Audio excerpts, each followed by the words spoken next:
a very important story you came up with, and we got to get this out because I hadn't heard anything about this. Yeah. But the headline: chemical attack was not committed by Assad.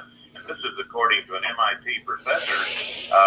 Tell me about the professor. I mean, the guy's pretty credible, right? Yeah. No, I mean, I've got the report here. I met with him twice last week.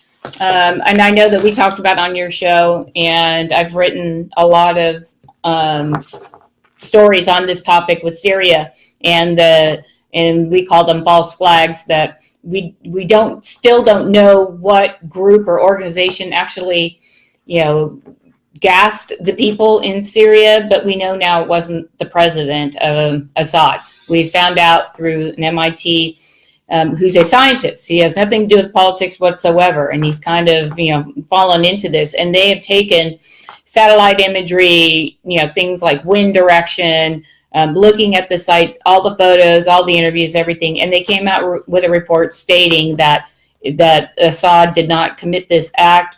And we don't know if it was perpetuated by terrorists. We don't know if it's perpetuated maybe by Iran, maybe Hezbollah, maybe Al Qaeda. It could be Saudi Arabia. I mean, there are any, pick your country that supports terrorism and figure out, if they were the ones that actually perpetuated this. But, they did exhaustive, almost a 2-year study on this, and the conclusions were absolutely absolute. And in science, there's no really gray area. So they were able to conclusively say that these attacks that resulted in, America launching 100 Tomahawk missiles into Syria, causing more death, more destruction, and, saying, and I really think this is going to, when we look at it, and I'll have a story out on this tomorrow, when we really look at this, we're going to see that, this is something that's perpetuating the wars. We're seeing that,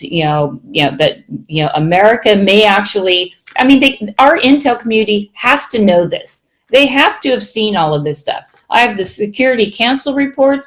I've got a lot of documents here that I'm still going through, and it's absolute. And to think that our intel community missed this, they missed this. And now, how many people have died in Syria? And automatically, it's going to come up. Yeah. When did Trump know it, and did he know it, and did the Russians collude with him for him to do this, Yeah. blah, blah, blah.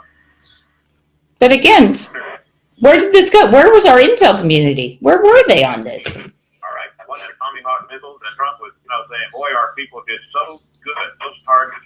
Those missiles went in there perfectly. Yeah. Well, this professor, and I'll get this out real quick, what's his last name? Postol. Postol.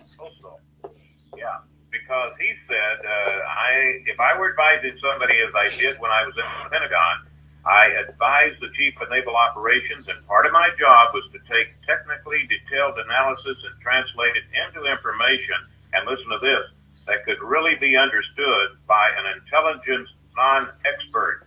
So if you're an intelligence non-expert, yeah, kind of wondering, all right, but we're going to continue with the, how the post. Go ahead. Good. Let me just do 3 points real quick. This is a Security Council report.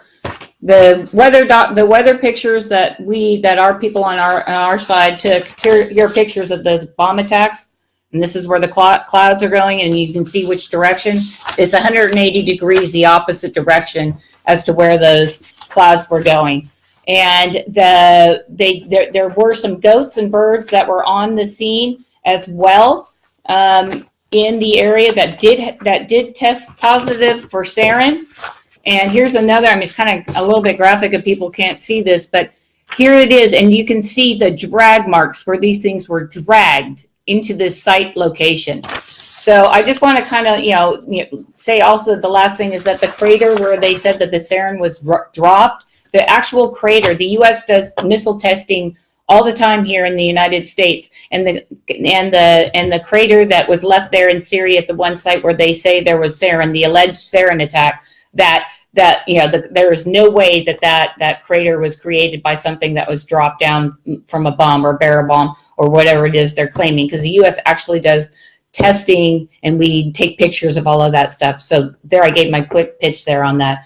So the science is on the side. Unfortunately, Assad got blamed for this. He's not a great guy. So, but in any event, someone's lying about what happened over there. Well, and you know, the Democrats are going to pick up on this. Somebody's lying, and what did he do, and blah blah blah. Anything they can grab hold of. Yeah. And I just want to remind you people on the left. Remember, your President Clinton bombed an aspirin factory. Yes. And you might say, well, what were his sources? Why would he do that? Well, the reason is so that you wouldn't watch Monica Lewinsky testifying against him. That's my bottom line synopsis on that one there. You know, this is very important. Now, when you say the drag marks, that would be from the tanks that had the gas in it. No. What I'm talking about is they staged the entire scene. So they drug in goats that had been infected with sarin. They put birds there that were infected with sarin at some third-party location, and they drug all of this. And you can see the drag marks. You can see the actual crater site where they say this 500-pound missile went into the ground. And, it's the size of it doesn't even like remotely, reminiscent of any of the testing that, and again, our military tests this all the time, and we take pictures so we know what these things look like when they hit the ground. Well, normally I'll tell the listeners, and there's a lot of editing done on the replay of all of this and everything. Yeah. Kimberly works on. But normally she does her report on Mondays, and because of Memorial Day, we did this report on a Tuesday, and next week she'll be back on our regular time, I hope. Yep. And I believe we might be following up on this one because I think there's going to be a lot going on, and if there's one person that knows what's going on and getting to the bottom of it, you're listening to her, Kimberly Dvorak, Dvorak.